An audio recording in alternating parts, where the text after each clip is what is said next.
Well, howdy there, Internet people. It's Bo again. So, today we're going to talk about the weather and the climate and Yellowstone and what happened. If you don't know, there was some wild flooding out there. Wild. But that's not what the forecast called for at all. The forecast was pretty mild, and it called for minor flooding. Certainly didn't hint at some of the worst flooding on record. Didn't really predict flooding that would hit towns, take out bridges, wash out roads, remove houses, and lead to the evacuation of 10,000 people. That wasn't in the forecast. Why? What happened? What's going on? The hydrologic models that are used to forecast flooding like this, they're based on history.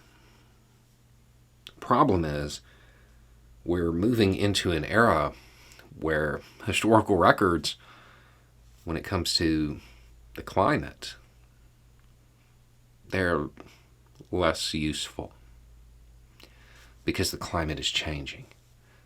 So the historical precedent, not really adequate when it comes to predicting what's going to happen. You know, we joke about people who forecast the weather all the time and talk about how they're never right. But generally, they can give us pretty good heads up when something bad's coming, right? That's going to not be the case. It's going to become less frequent that they're able to give us those heads up. When it comes to Yellowstone, what they've documented in the change is that there is less snowfall in the winter, more rain in the spring, which, yeah, that's a recipe for flash floods. When it comes to stuff like this, extreme weather incidents are going to become more and more and more common. So much so that events that are normally called 100-year events, meaning that in any given year, there's a 1% chance of them happening, right?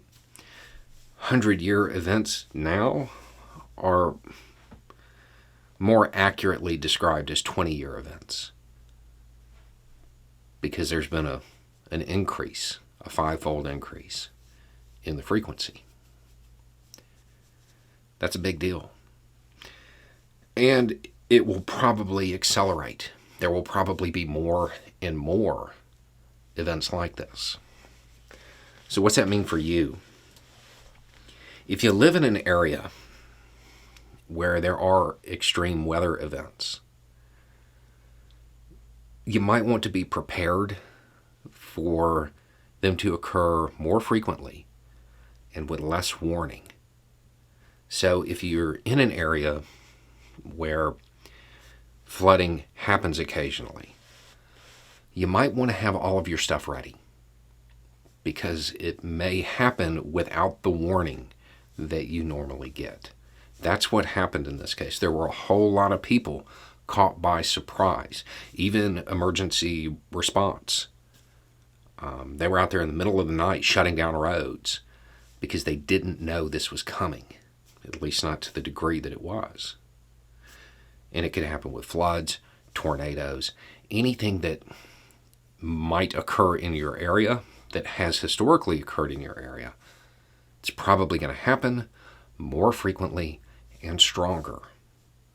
It might be a good idea to start getting in the habit of keeping what you need on hand, so you're not caught as off guard. Anyway, it's just a thought. Y'all have a good day.